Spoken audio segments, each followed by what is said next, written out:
성도 여러분 안녕하십니까? 오늘 금요일입니다. 이번 주도 이렇게 마무리되어져 가고 있습니다. 한 주 동안 하나님께서 어떻게 여러분들 가운데 역사하셨습니까? 여러분들을 지키시고 보호하시는 하나님의 손길을 경험하신 줄로 압니다. 우리가 그 은혜를 붙들고 오늘 또 금요일 저녁도 함께 가정 예배를 시작합니다. 다 같이 찬양합니다.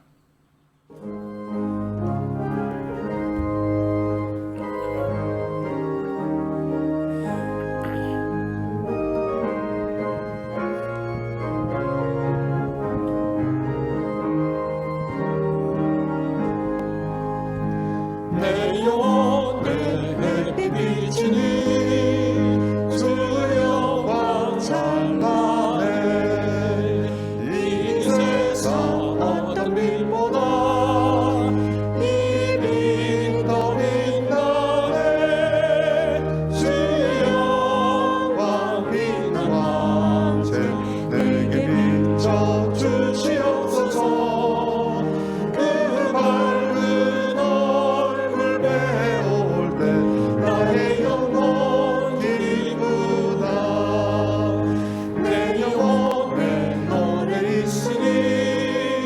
주를 찬양합니다. 주의 귀를 기울이시사 다 듣고 계시네. 주의 영광 빛난 왕제 내게 비춰 주시옵소서. 그 밝은 얼굴 배울 때 나의 영혼 내 영혼에 봄날 되어서 주 함께 하실 때 그 평화 내게 깃들고 주의 꽃피네. 주의 영광 빛난 왕제 내게 비춰 주시옵소서.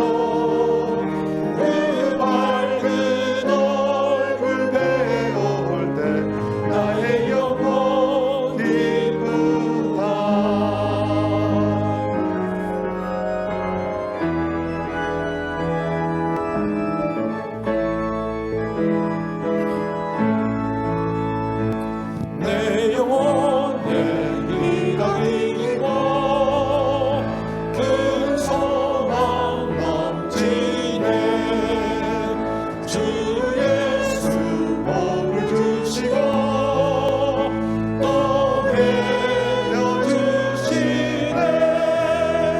주의 영광 빛난 왕제 내게 비춰 주시옵소서.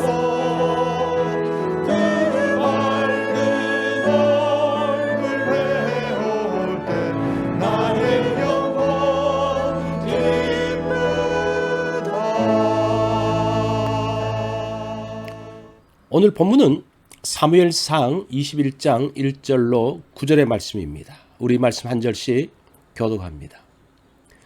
다윗이 노베 가서 제사장 아히멜렉에게 이르니 아히멜렉이 떨며 다윗을 영접하여 그에게 이르되 어찌하여 내가 홀로 있고 함께하는 자가 아무도 없느냐 하니 다윗이 제사장 아히멜렉에게 이르되 왕이 내게 일을 명령하고 이르시기를 내가 너를 보내는 것과 내게 명령한 일은 아무것도 사람에게 알리지 말라 하시기로 내가 나의 소년들을 이러이러한 곳으로 오라고 말하였나이다.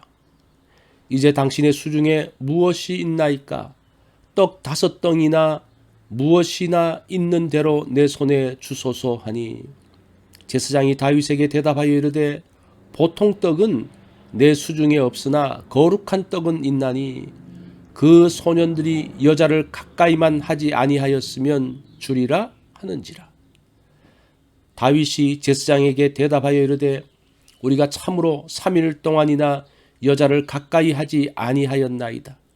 내가 떠난 길이 보통 여행이라도 소년들의 그릇이 성결하겠거든 하물며 오늘 그들의 그릇이 성결하지 아니하겠나이까 하며 제사장이 그 거룩한 떡을 주었으니 거기는 진설병 곧 여호와 앞에서 물려낸 떡밖에 없었음이라.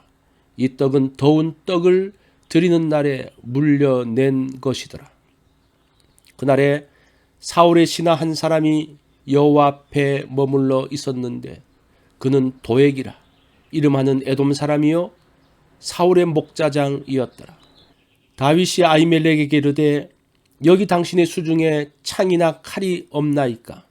왕의 일이 급함으로 내가 내 칼과 무기를 가지지 못하였나이다 하니 제사장이 이르되 내가 엘라 골짜기에서 죽인 블레셋 사람 골리앗의 칼이 보자기에 쌓여 에봇 뒤에 있으니 내가 그것을 가져려거든 가지라. 여기는 그것밖에 다른 것이 없느니라 하는지라. 다윗이 이르되 그 같은 것이 또 없나니 내게 주소서 하더라. 아멘. 오늘 말씀의 제목은 거룩한 떡과 골리앗의 칼입니다. 함께 할 수 없는 것이 함께 할 때 그 가운데서 새로운 일이 만들어집니다. 상상치 못한 조합을 통해서 놀라운 일이 벌어지죠. 거룩한 떡과 골리앗의 칼은 함께 할 수 없는 것입니다. 함께 할 수 없는 것이 성막이 있던 높 땅에 있습니다. 자, 3절 말씀을 보십시오. 다윗이 물어보는 내용이죠. 이제 당신의 수중에 무엇이 있나이까? 떡 5덩이나 무엇이나 있는 대로 내 손에 주소서 하니. 사울 왕을 피해 도망한 다윗은 급히 오느라고 아무것도 가져올 수가 없었습니다. 배고프고 지친 다윗은 높 땅에 제사장에게 왔습니다. 다윗은 먹을 것을 달라고 요청합니다. 제사장 아히멜렉은 거룩한 떡 외에는 없다고 합니다. 거룩한 떡이라는 것은 하나님의 성소에 드린 진설병입니다. 진설병은 하나님께 드려진 거룩한 떡이죠. 4절 말씀을 보십시오. 제사장이 이르되 보통 떡은 내 수중에 없으나 거룩한 떡은 있나니 그 소년들이 여자를 가까이만 하지 아니하였으면 주리라 하는지라. 아히멜렉 제사장은 7일 동안 성소에 진설했다가 물려낸 거룩한 떡을 다윗과 그와 함께한 자들에게 주겠다고 합니다. 조건은 소년들이 여자를 가까이 하지 않아야 합니다. 레위기 24장 9절을 보면 이 떡은 제사장들이 거룩한 곳에서 먹는 떡입니다. 아히멜렉 제사장은 이 떡을 굶주린 다윗 일행에게 주었습니다. 거룩한 떡으로 사람을 살리는 일을 했습니다.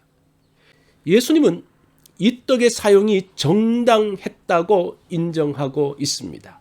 마태복음 12장 3절 4절에 나오는 말씀이죠. 자, 8절 말씀을 봅니다. 다윗이 아히멜렉에게 이르되 당신의 수중에 창이나 칼이 없나이까? 왕의 일이 급함으로 내가 내 칼과 무기를 가지지 못하였나이다 하니. 다윗이 아히멜렉에게 또 묻습니다. 제사장에게 혹시 무기가 있습니까? 다윗은 적당히 둘러대며 무기가 필요하다고 했습니다. 아히멜렉은 골리앗의 칼이 있다면서 그것을 다윗에게 주었습니다. 골리앗의 칼은 다윗이 골리앗의 목을 자른 칼입니다. 다윗은 골리앗의 칼과 그의 장비를 자기 집에 가져갔댔습니다. 그러다가 그것을 하나님의 성소에 재봉헌한 것입니다. 그것이 지금 성막 곁에 있는 것입니다. 골리앗의 칼은 이방 장군의 악한 무기였지만 이제는 하나님의 역사를 증명하는 칼이 되었습니다. 하나님의 보호와 승리의 기념물로 성소에 보관하고 있었습니다. 다윗은 이 칼을 다시 돌려받았습니다. 진설병을 통해서 허기진 배를 채웠고 다시 사울을 피해 도망자의 길을 가기 시작했습니다. 도망자 다윗에게 힘이 되었던 것은 거룩한 떡과 골리앗의 칼이었습니다. 이것들이 다윗에게 힘을 주는 도구가 되었습니다. 거룩한 떡은 하나님의 떡이죠. 골리앗의 칼은 이제는 하나님의 역사를 나타내는 칼로 바뀌어진 그 칼입니다. 하나님의 성소에 있으면서 골리앗의 칼도 변화가 되어졌습니다. 전혀 다른 것이었지만 함께 있으면서 다윗에게 필요한 것들이 되었습니다. 이것들이 함께 다윗에게 힘을 주고 있습니다. 하나님의 집에는 다양한 것들이 모입니다. 거룩한 것, 거룩하지 않은 것, 선한 것과 악한 것들이 함께 있습니다. 이런 것들이 하나님의 집에 있으면서 바뀌어집니다. 하나님의 영광을 드러내는 것들로 변화되었습니다. 과거에 어떠했느냐가 중요하지 않습니다. 하나님의 집에 머물러 있으면서 거룩하게 변해야 합니다. 하나님의 사람에게 필요한 물건으로 바뀌어져야 합니다. 골리앗의 칼이 변화되었습니다. 하나님께 쓰임받는 도구가 되었습니다. 새롭게 변화되어 하나님께 쓰임받는 도구가 되었습니다. 어떤 것이든지 간에 하나님께 붙잡힌 바 되면 축복의 도구로 변합니다. 변화된 골리앗의 칼처럼 축복의 사람으로 변하기 원합니다. 오늘 나에게 변화되어야 할 세속적인 것은 어떤 것입니까? 그것이 새롭게 되는 날이 되면 좋겠습니다. 오늘 우리가 이 말씀을 기억하면서 하루를 지내면 좋겠습니다. 그러면서 내 가운데 그러한 변화의 역사들을 경험하는 날이 되어지기를 바랍니다. 금요일 기도 제목입니다. 하나님이 기뻐하시는 삶을 위해서 기도가 필요합니다. 한국 땅과 미국 땅을 위해서 기도가 필요합니다. 우리가 파송한 세 분의 선교사님과 협력하는 세 분의 선교사님을 위해서 기도해 주십시오. 또 개혁신학교를 위해서도 기도해 주시기 바랍니다. 우리 또 성경 읽기 있는 것 기억해 주십시오.